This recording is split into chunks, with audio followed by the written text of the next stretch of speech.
siblings or family, you may be crossways Tom with Page National Road. somebody for a little bit. Mostly love overcomes those urges, and at the end of the day, when we act together in love with each other, that, we can conquer all kinds of things. So let's start off by saying membership. Well, the whole thing starts with membership, right? We wouldn't have much of a state convention here. Wouldn't have much of a chapter meeting. National convention wouldn't be any fun at all if it was just board members and no members. Imagine, maybe the 16 people that gathered might have a good time, or 17, but it would not be the same. So let me say that I became a member because I had a great teacher named Donna Wood. Donna Wood was a rehab teacher who I met, and I'll talk more about this later, in Kansas when I was discovering as a low vision adult that I really needed to learn the techniques of blindness. And she's a great teacher, and she was also very smart. She kept working on me. A few years, went by where she was mostly my teacher, but then, when she basically had turned me loose and said, I've taught you what I can teach you, and you need to figure it out on your own from here with the tools I've given you. She continued to check in with me and try to work on me to come to local chapter meetings. For those of you who don't know, I'm a songwriter and traveling musician. And so, like I say, Donna, pretty smart.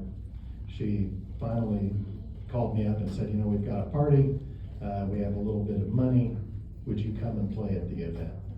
Well, sure I will. And then, next thing you know, I was at a state convention. Next thing you know, I was a member. And just look back at that, wow, the time has flown by. Let's have just a couple people. We have to kind of break this into segments, and we did go over a little bit, but I think we have plenty of time to discuss this. Let's have a couple people talk about, why did they become a member? Anybody like to share your story of why you became a member? Somebody over here, yeah? Yeah, that's me. Okay, and Angie's running the mic? Leslie. No problem.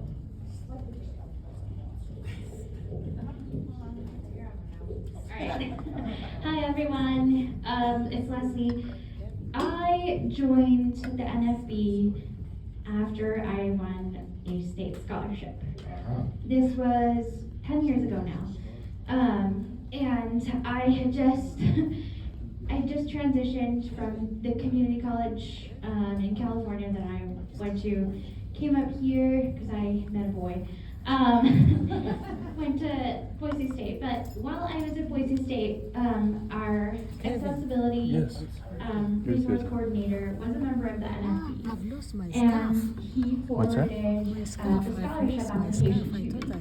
I actually became a little bit involved with some activities that Your phone's here, huh? Stevens used to do this best club. Children in the community, blind children in the community. And so before I even came to convention, I participated with that. It was a ceramics class, and I had so much fun. I think I was more one of the kids there that day than actually volunteering. Sorry. But it was just so much fun. She might have And lost what it on the struck way me out. at that time was just, wow, I wish that growing up in my tiny little town, we had things like this. Now, when I came to convention, I had a really wonderful mentor that was provided me, and she was my roommate. Her name is Michaela Stevens. And she just welcomed me. She talked to me about the Louisiana Center that she was really excited to go to. She sat with me through convention. She told me a little bit about everybody. She explained programs that were being presented about, and it was just so welcoming. And all of these things were, that I kept thinking back to, wow, I wish that these were things that I had available to me as a kid growing up, because Bell was one of the things that was discussed there. And then the thought process was, I really want to be a volunteer. Like, I want to help and support this. And so the next thing you know, I'm dragging my then boyfriend to the next chapter meeting because I was so fired up. And then we're both becoming members, and the rest is history. But that's how I came to the NFB. Thank you. Thank you. All right. Did anybody else have one more? How I became or why I became a member? I do, and I have my Yes. phone. I became a member almost 26 years ago. It was just after we had moved here to Boise. Me and my mom had just found out that we both had retinitis pigmentosa. My mother had been misdiagnosed for many years, and I right here. for 20 years, and I had Thanks, been bro. misdiagnosed for many. Someone, someone picked it and gave it to Shane. Oh, did you get it? Great No, things, I don't know Shane. I don't know. my where- grandfather he's had he's the one at the RI podium. disease, which is retinitis pigmentosa, and he did not have the support that we got with becoming members of NFB, and we happened to gave it to meet Shane? Anna Ard Is that Daniel at something? I don't a know. conference for my other disability, which is high level autism. And we met Dana, and Dana knew Her already that scarf we that somebody had the picked up and gave it to disease, Shane, but apparently. Here she you didn't know go. how to tell us. Thank you. So anyway, Mom called up Dana and Why we didn't you got ask her? connected I with don't know, but NFB, and whoever asked me. it was just really something that's just been, really important in my life. I have a marketing degree, but I decided I didn't really want to do the marketing, advertising, just kind of some of the ethics and stuff like that. And it's a little bit of a high-paced, stressful deal. But one of the wonderful things that I get to do right now is I am the advertiser and graphic designer, and then I'm part of the marketing committee for the Cycle for Independence. And I went at lunch to go pick up these flyers, and it is just really a boost for me to be able to use my skills that I was trained for in college to further a great group that helps so many people, and I know that we are helping people now, but we're also helping our future and trying to keep what we have for the future. And so that's just, my story. Excellent. Excellent. Okay. So we're hearing some anecdotes, and I think all of these, everybody's experience is different, and that's why it's important to hear something that's not just me. And I'll talk more about myself and during the banquet speech and so on. So everything starts with membership, right? If you're not a member, probably you're not aware of the organization at all, or if you are, you're not particularly interested. So once we have membership, then there are a few inevitable things that follow. Members tend to gather, and then they tend to discuss things of interest to the membership, right? What are the interesting things? What are our commonalities? One of the things that I found that made me stick in the National Federation of Blind of Kansas, in fact, was that it was very interesting to learn things about different blind people, because what I found was that all the things I learned were reflections of myself. These were parts of myself that other people were expressing that I was unable to express. And I just found that to be a fascinating thing, and I think I've become a better person by looking in the mirror of the Federation, as it were. Let's say, why the national organization? So back in the early years of the 20th century, the Wayback Machine here, people gathered and they joined and created organizations of blind people in various states. Some of these were community organizations at first, right? Membership, right? It's like we've gathered with people in our town. But then that wasn't enough, as they realized they needed to have some voice at the state level in terms of advocacy with legislative bodies or advocacy in courts, etc.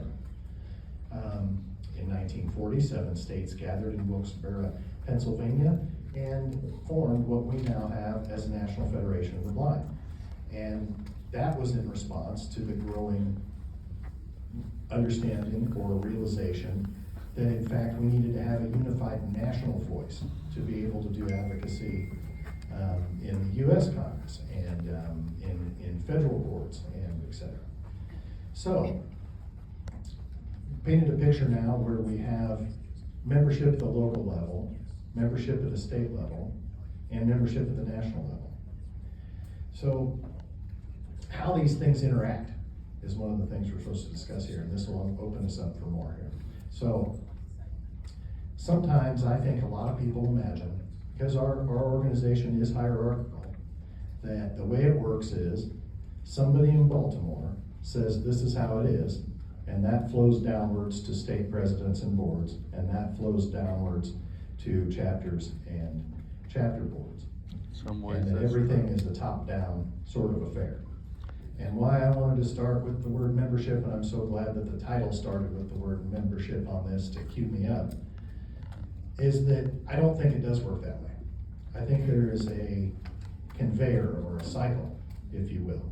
And I think that ideas and love and connection start with the local level. And they move upwards through our state affiliate, and then our affiliates, and then they move upwards to the national level through various mechanisms, through direct discourse with national president or board members, or at the national convention through resolutions, and just people gathering and sharing ideas and information. As these things move upwards, then in fact, they do come back down. When a national resolution is voted on and enacted, sometimes that takes action at our state levels or at our local levels. If, say, for instance, we've had a resolution that says we demand to have equal parenting rights as blind Americans at the national level, then let's say the national organization, the president is under some obligation to implement this resolution, and so, for instance, may direct the legal team to draft up some draft legislation. That draft legislation is then available for a state affiliate to try to take home and make something happen. Now, of course, the state board can't do all this on their own, so it takes the chapters to get behind things, to talk to their local representatives, and then bubble it back up, as it were, to the various state legislatures or legislators and senators, and again, make something happen. So, any thoughts on this conveyor concept? Ramona? Yes, Ramon? Could, Or cycle, however you like to look at it. I have a feeling I'm supposed to wait for a mic. Yes. I should say, I've got connected to Idaho in various ways, and one of them is when I went to a leadership seminar in maybe 2005 or 6 or something, Ramona was there as one of the mentors and teachers at that seminar. And also Susan Bradley was in on it as a seminarian. Oh, I remember meeting you at a demonstration in Seattle, and I remember Oh, meeting yeah. you in Oklahoma. But Yes, ma'am. what I was gonna say is, consider, if Mark Riccobono has a bright idea, and he says, oh, I just had this bright idea, this is what we're gonna do, and nobody else thought it was a bright idea, what would happen? Just Nothing. So, what I've found is that it has to come from the chapters. Not all of them at once, but if it's not exciting in some of the chapters, nothing's gonna happen. And I have to say, when I joined the Federation, it was 1965, and I fled from the Federation for 2 or 3 years, but what made me join was a friend of mine said, I need you to join the Potomac chapter. Why? I said, because I'm running for president and I need your vote.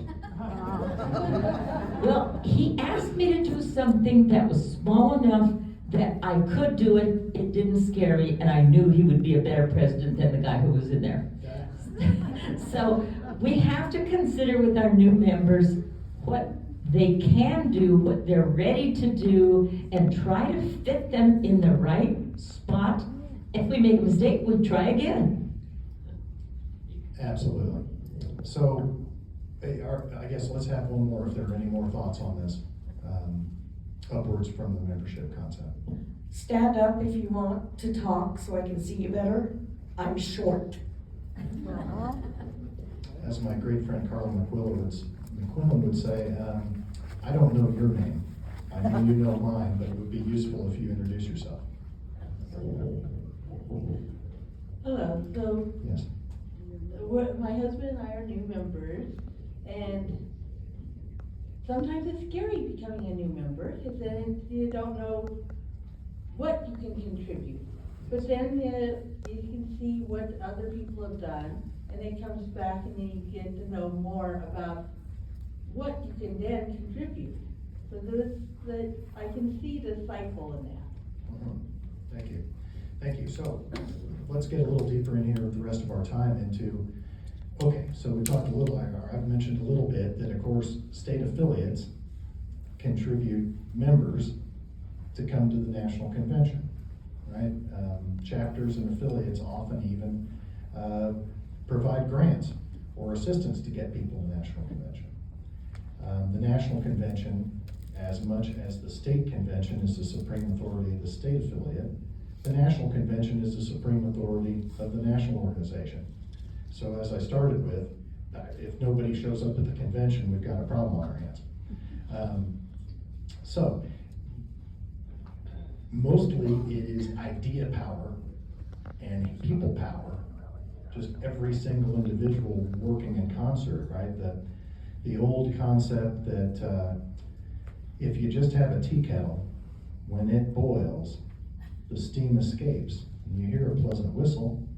So it's done a little something, right? It's created the whistle. But if you create a steam engine, all those little puffs of steam are harnessed into something that could drive a locomotive. So I think that, in my idea, is what membership then contributes to the national organization. Now then, I guess we get to, well, what's the national organization do for us? You know, we're down here, we're on the ground and wherever, you know, Wichita, Kansas needs a lot of help. Cultural conditions are lacking, and things could be a lot better for blind people in a place like Kansas.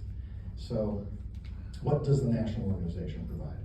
And again, I don't want to give away all of the things that I have to say over the rest of the weekend, but I think it boils down into three main areas. And those three main areas are education, legislation, and sometimes litigation.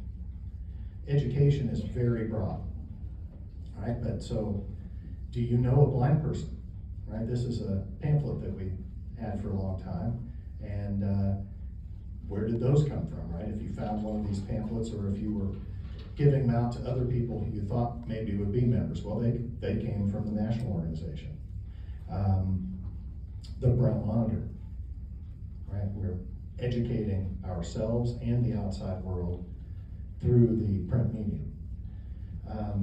There are other forms of education that the national office provides. Bell Curriculum, for example, it's a great one, right? If every state had to write up their own Bell Curriculum, I don't think it would work as well as it does. You know, some places like in Kansas, they might say, well, we don't need to have that level of spelling. When are you ever going to use that? You know, math, I'm doing just fine. I've never had need any math. I hear these kind of things. And no, you know, we're able to harness the thoughts, ideas, and skill sets of membership from across the nation to develop this great curriculum, which then can be redistributed to the state affiliates for implementation. Legislation. Obviously, one of the major why we need the National Federation of the Blind is the emphasis on national. To speak with a unified voice to the Congress. You know, that imagine how hard it is for us now to get things done and how long it takes. Although we are fairly successful, persistence is one of our hallmarks. It takes a while to get things done. And if you could imagine that, say, only a quarter of state affiliates really agreed with each other, and everybody held their own Washington seminars, and lobbied on individual state issues basically that were not in concert, I don't think we'd gotten anything done. All right, the next part, litigation. Some areas that really have effect and impact on our lives have to do with federal laws. Very difficult for an unorganized group of local chapters or state affiliates to be able to mount successful federal lawsuits. So I think those are some of the things, right, that we look to. Why should this group be affiliated with the national organization? So let me, let's have some discussion. Let's open this up. What do you think the national organization should be doing for the Idaho affiliate?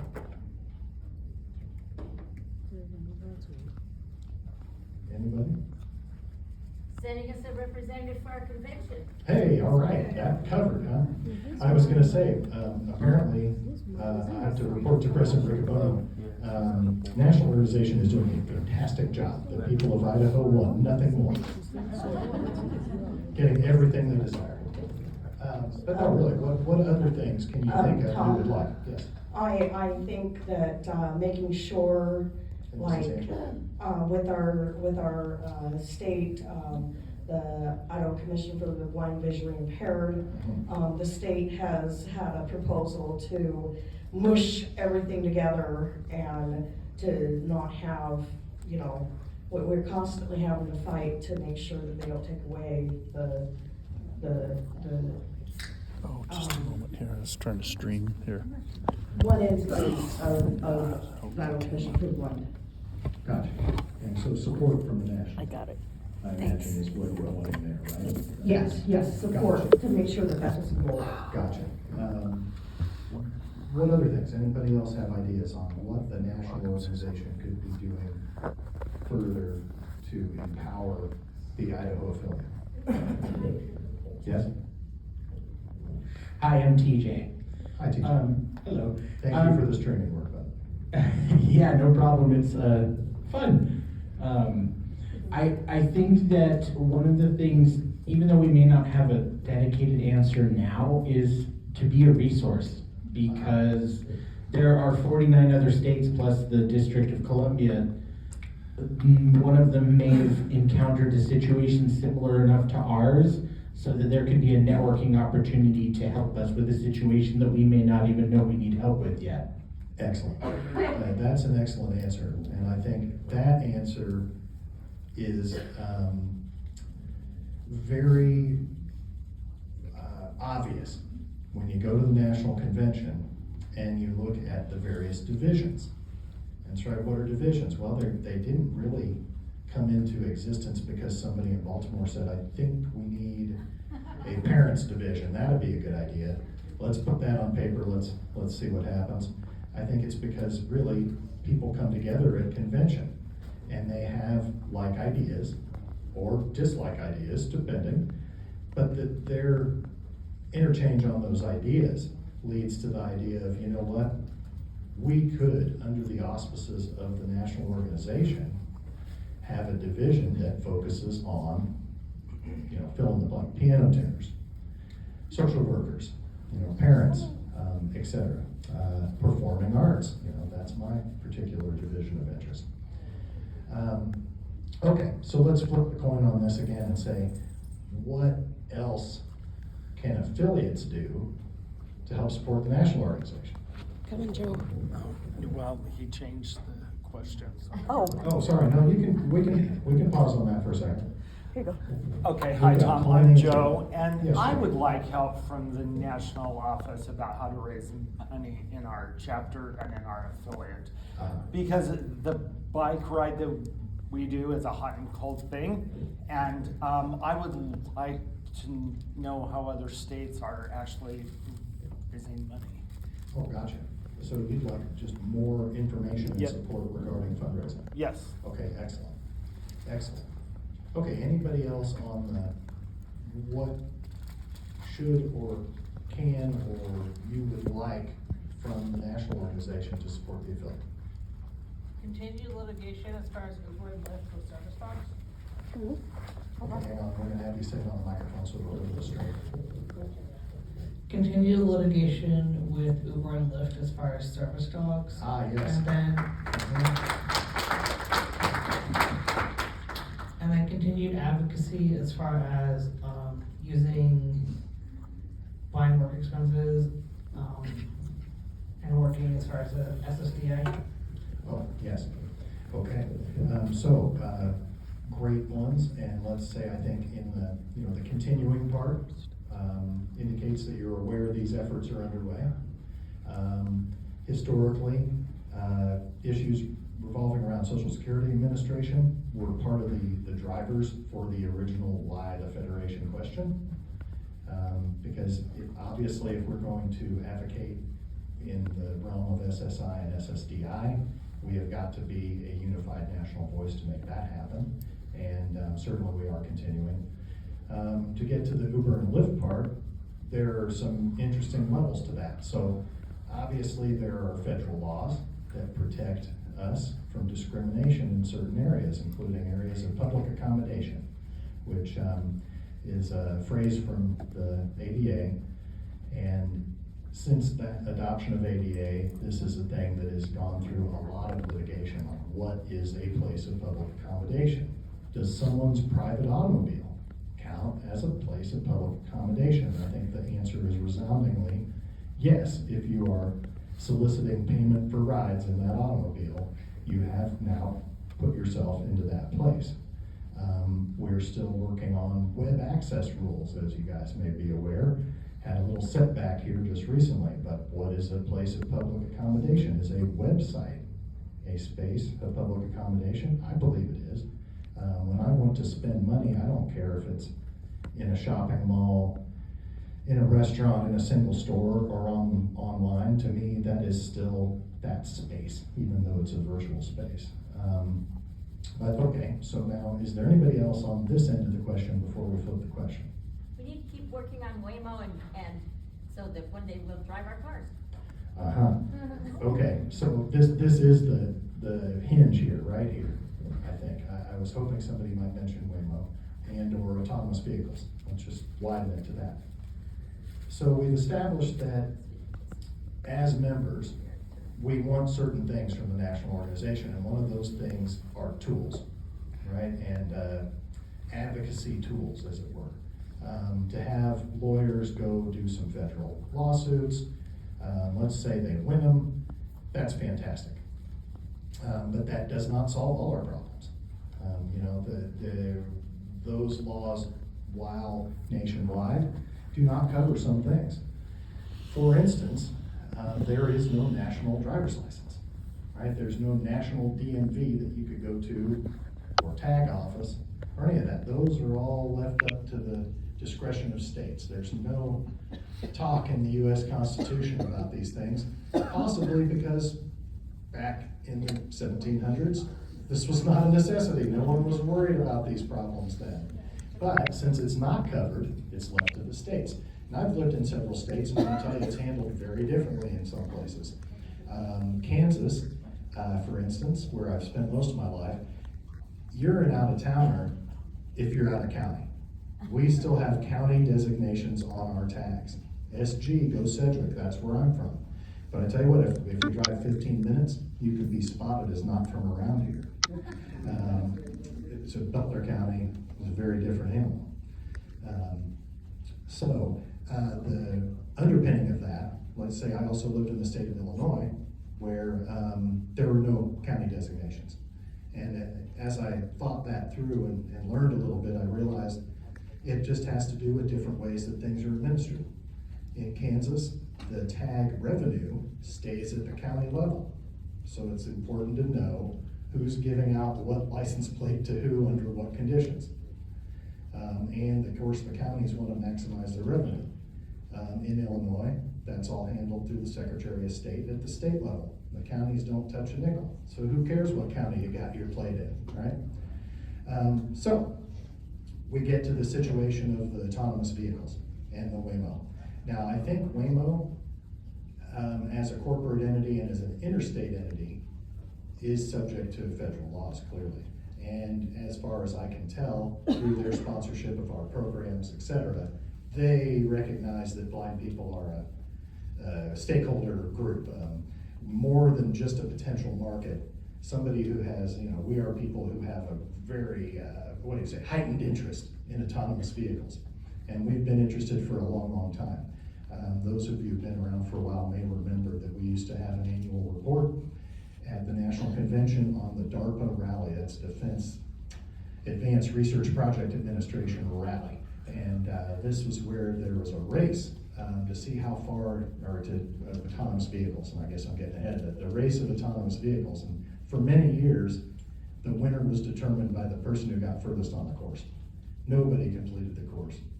But there was promise there, right?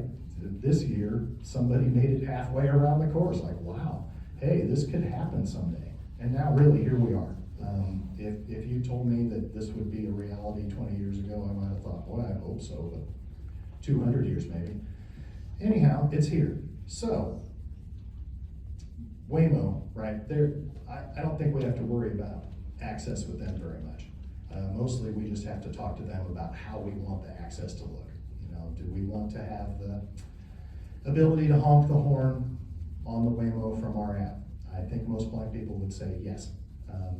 My partner uses the fob to show me where the car is all the time, and it works. Or, I don't know, whatever it would be, the point of sale for Waymo has to be accessible, or we're not gonna use it. That would be a barrier to use it. Autonomous vehicles in general, much more sticky and state issue. If you have to require, right, the state requires you to have a driver's license to own your own autonomous vehicle or operate your friend's autonomous vehicle, we might be left out. Is an ID sufficient? Is a license required? What does the licensure exam entail? A lot of questions come out of this. This is where, again, then advocacy tools come to us, right? So Mark Riccobono may be able to provide testimony, and he may be able to speak with great authority on the gestalt of blind people's opinions across the nation. But it would be way better for representatives of all the local chapters in Idaho to go to the State House in Boise and present why we need to have access to autonomous vehicles when they come, right? That can, of course, be facilitated through chapter events, either consciousness raising events where chapters get together and discuss these autonomous vehicles. It could be through providing grants to people to get to Boise to provide the testimony. It can be through making the phone calls to nudge your friends to say, have you written your letter to your state rep yet? Well, do it. We've got to get this thing done, right? So all of those things are, examples, I think, of how the tools that we're provided from the national organization then have to be picked up and used by us locally to get done what we want to get done. Okay, more thoughts on using the tools that are out there.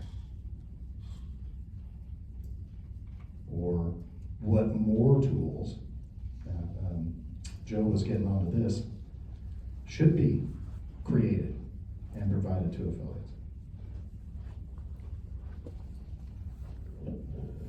Hi, I'm Rose. Yes, Rose.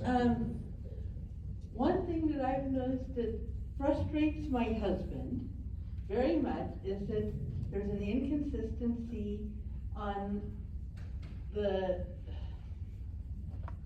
when you call someplace calls and says that you need to either touch a number or say it. Well, that's fine, because he can do that. But then there's a lot of places that they call and they say, you have to touch the number. He has no sight at all, so he can't see the numbers, and he can't do it. And then they just keep calling and calling. Like this is the get off the list number? He's called the places and told them that it would be so much easier if they would fix their automated system so they would allow for saying the number. And I know it's very frustrating for him, and I'm sure that he's not the only one that finds this frustrating. I am sure not also. This brings up some interesting detanglings. Okay, so I can't see the numbers on the phone either, right? Does your husband use iPhone? Yes. Okay.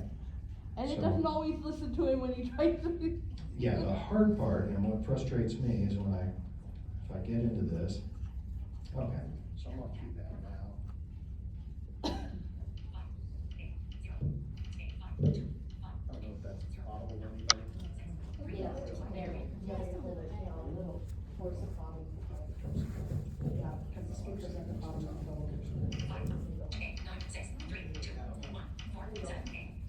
Okay, so when things are working. Right, when things are working, you can move your finger around on the keypad on the screen, and you don't have to see it to get the number together. Yes, you can switch over to your phone app and do it. Now, I can tell you, it's not always happy, and this is what gets me. The speaker volume, and I think through different iOS updates, this is really varied, might be tied to the voice volume at different times. So say you're trying to turn up the keypad, and you're hearing the person or you're hearing the automatic voice say, press one louder and louder, but you're not hearing the keypad louder and louder. That can be very frustrating. Phones with buttons are hard to find these days. They are out there, but landlines are going away too. And I understand that definitely makes things more difficult. There are a few other things I can think of to offer for help, which is, the flip phones that are designed for senior citizens. I'm trying to think what they call these things. We have a member in Wichita who, thank you, Jitterbug phone. She refuses to use a flat screen phone. She's just not gonna do it. She is the president of our senior division, and this does present some challenges at times because she does not Zoom and she does not do certain other things. If it doesn't work through that phone, it's a no-go for her. Now, that phone works great to access Newsline. It will work on the Zoom if she does the dial-in. We figure these things out. I think those are the best resources available now, right? The Jitterbug flip phone, or hoping, one of the things I have to realize if I'm gonna go through a lengthy bill paying process or something, is crank up that keypad in advance. So then when I actually get on the dang call with somebody, I'm not stuck. All right, now the next level. Oh, that's sure. Okay, and I'll talk more about it tomorrow too. So NFB Newsline is a telephone access, or in today's world, app, web, etc. access program that delivers newspapers to you, like a periodical section at the library, except with a lot of stuff, over 500 publications. I know that Idaho has Newsline. I don't know all the state newspapers that are on it, or all the local newspapers in the state, but I'm sure there are several. I use the heck out of it. It's a great way to access news. So Shane was saying, go ahead and explain what that is. But let's get to another level of detangling. It gets complicated when we try to tell people what to do with technology. Sometimes it's clear that we have to, right? That deployment of a certain type of inaccessible technology, let's say medical kiosks, or kiosks at the airport. If those aren't gonna talk, and they don't have any staff available, we're really stuck. And so there has been some national effort made in the legislation and litigation realms on those kiosks, and we're making some progress. Do we have the ability, or is it part of our fundamental rights to demand that everybody has voice access on their telephone lines? I'm not sure about that. I may be a bit of an old-fashioned person. Former president of the Washington affiliate, Mr. Freeman, was always at the table to say, why don't we just buy one with knobs? If there's gonna be inaccessible stoves, fine. Let the public have them, but we could buy one with knobs. And I mostly agreed with Mike. Over time, however, I've discovered that thinking is great until they remove all the stoves with knobs from the market. right? And then we're saying, hey, wait a minute, I just wanna get one with knobs and buttons, I don't care for any of this stuff. And it's like, well, too bad, kid, they don't exist anymore, go buy a used one, if you can find it. And so, I will say, I don't have a clear answer to that, but I think the answer, as it relates to the discussion we're having, is if you feel passionately about this, you've gotta talk to your friends about it, talk to your state board members and state president about it. And if this bubbles up with some energy, then next thing you know, we might have a resolution on the floor of the National Convention directing the president of the National Board to do something on this issue. Okay, other stuff about what the interaction, what is the ideal interaction between the state affiliate and the national organization? Leadership training? Certainly something. Thank you. We're getting to the other part. I've spent too much time on the first word of my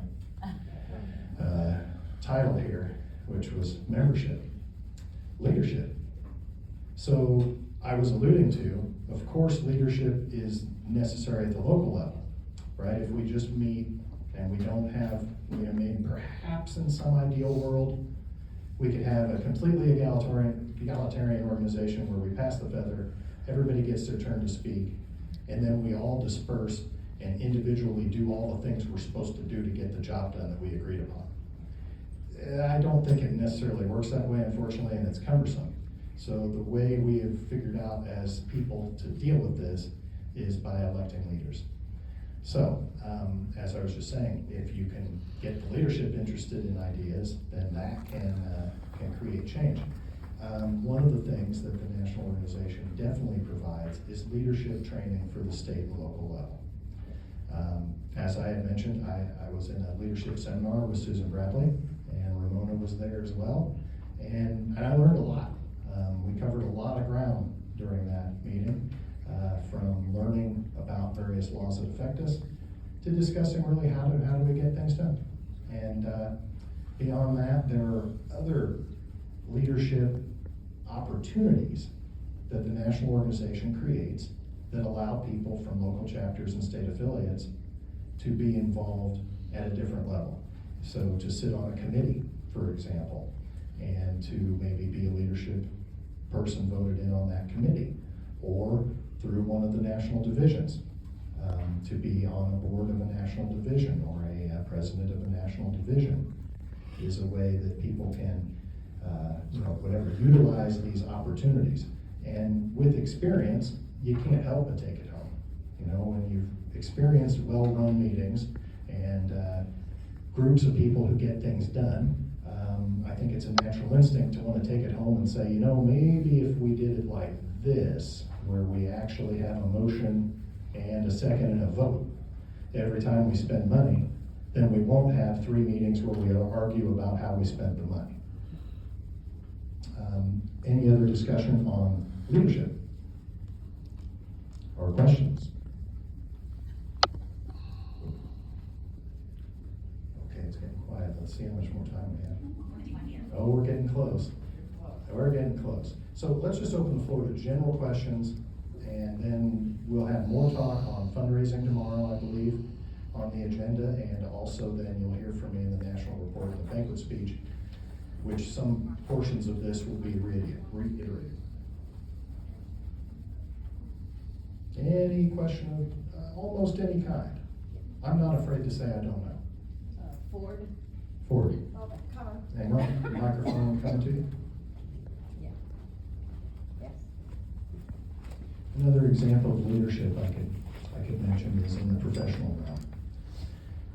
There's divisions for lots of professional interests, such as I mentioned, performing arts.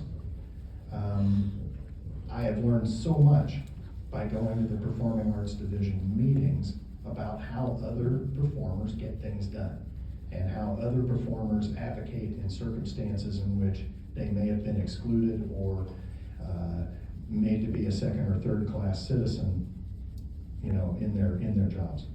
Yes.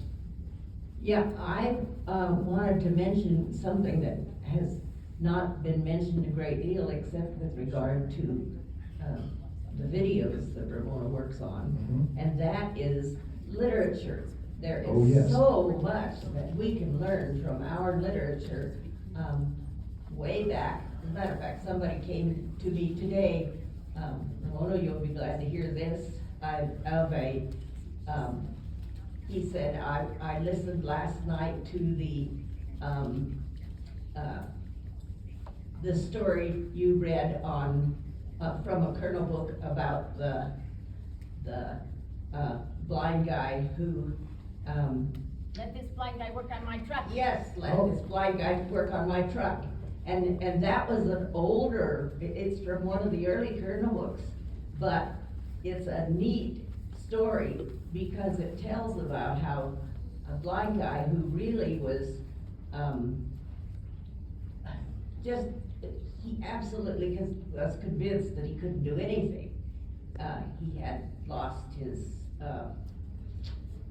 vision at about 35 or thereabouts, and he was absolutely convinced that he couldn't do anything. And then he got the proper training, and then, he learned that his boss believed in him, and so when some other guy came in and said, well, I only have one thing to say, I don't want that blind guy working on my truck. And then the boss did this wonderful thing. He figured out how to let it happen, and then told the guy that the blind guy did the work on the truck, and the guy had said what a great job he had done on the truck. Nobody else had ever done a job better. And so, you know, these things happen that we learners, we learn as a part of the future that we are capable, even if we didn't believe it in the beginning. Absolutely. And I love that under education, but I appreciate you bringing it back, because that's where we started. And so let me invite everybody, I often think I've had some brilliant idea, and then I go and look it up online and realize it's pretty old. It's been implemented, and people have figured it out to do it in the following ways, which is great, because then I have not spent all my time trying to reinvent that wheel to implement my brilliant idea. I could go into examples, we're almost out of time, but I think to suffice it to say, I invite everybody, anytime you're thinking, I'm frustrated, can I do this, has somebody done this? Or what if I wanted to do, how might I do it? Or are there tools available for X or Y? Go to the national website and start doing some searches. If you type in, say, blind mechanic, blind is not a very good keyword for our website. It is just a search engine like anything else, and a lot of our articles include the word blind. But mechanic, I bet anything, if you go on there and type in mechanic, stuff comes up. Or for Joe's question, fundraising, or whatever it might be, astronaut. We've been told the blind astronaut is already alive. They just haven't been identified by NASA yet. They haven't been offered the job. Who knows? I don't think it's me, but perhaps it's some young person in the room here today. Okay, any closing questions? All right then, well, thank you all for your participation in this discussion, and I hope it was useful and a good use of your session time today. And I believe we are going on break until the board meeting, is that correct? Okay. Hey, Mr. President, Mr. First Vice President, I will hand this back to you. Let's do a door prize of cash for who stayed. You want to do